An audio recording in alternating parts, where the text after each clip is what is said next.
राज्यातील महानगरपालिका निवडणुकांच्या पार्श्वभूमीवर मतदार यादीतील गोंधळ पुन्हा समोर आलाय।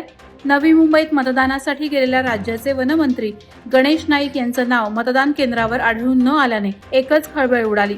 यावरून त्यांनी निवडणूक आयोगाच्या कारभारावर जोरदार टीका केली। एकाच कुटुंबातील सदस्यांची नावं वेगवेगळ्या केंद्रांवर असल्याचा आरोप त्यांनी केला।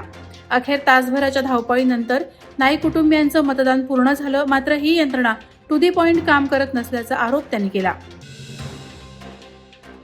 उरण नगर परिषदेच्या उपनगराध्यक्षपदी भाजपाचे रविशेठ भोईर यांची बिनविरोध निवड झाल्याने शहरात आनंदाचं वातावरण आहे। उपनगराध्यक्ष पदासाठी एकच अर्ज आल्याने ही निवड जाहीर करण्यात आली।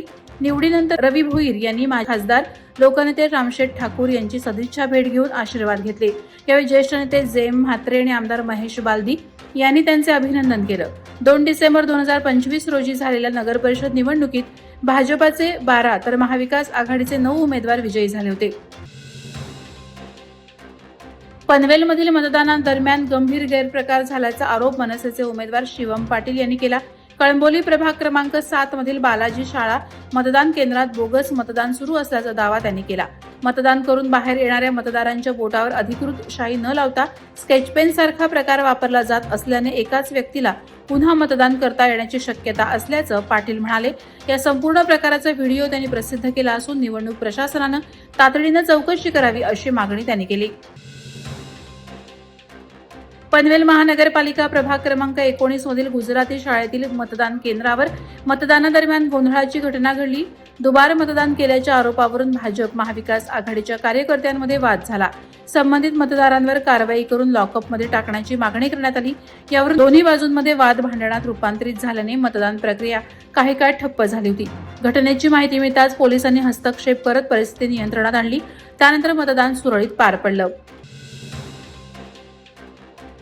रायगडमध्ये वाढत असलेल्या गुन्हेगारी प्रवृत्तीच्या परप्रांतीयांवर शासन करण्याची मागणी मनसेने केली आहे। या मागणीसाठी मनसेचे रायगड उपजिल्हा अध्यक्ष संदीप ठाकूर यांच्या नेतृत्वाखाली पेण उपविभागीय पोलीस अधिकाऱ्यांना निवेदन देण्यात आलं। 12 जानेवारी रोजी वडखळ पोलीस ठाण्यात घडलेल्या घटनेचा संदर्भ देत मनसेनं तीव्र नाराजी व्यक्त केली। उत्तर प्रदेशातील एका तरुणानं पोलीस ठाण्यात गोंधळ घालून सीसीटीव्ही कॅमेरा फोडणं आणि पोलीस अधिकाऱ्यांशी हातापाई केल्याचा आरोप करण्यात आलाय। यावर कारवाईची मागणी करण्यात आली।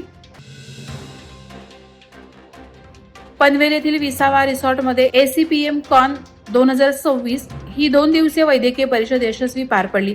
परफ्युजनिस्ट परिवारातर्फे आयोजित या परिषदेत हृदय शस्त्रक्रिया, ECMO, सिम्युलेशन, वैज्ञानिक सत्रे, क्विज, पेपर प्रेझेंटेशन यांचा समावेश होता। नाममात्र नोंदणी शुल्कात उत्तम सुविधा उपलब्ध करून दिल्याबद्दल आयोजकांचे सर्वत्र कौतुक झाले। मुख्य पाहुणे ज्येष्ठ उर शल्यचिकित्सक डॉक्टर जेम्स थॉमस यांच्या मार्गदर्शनपर भाषणानं कार्यक्रमाला उंची मिळाली। रत्नप्रभा अडसूळ आणि बाजीराव मोरे यांना जीवन गौरव पुरस्कारानं सन्मानित करण्यात आलं।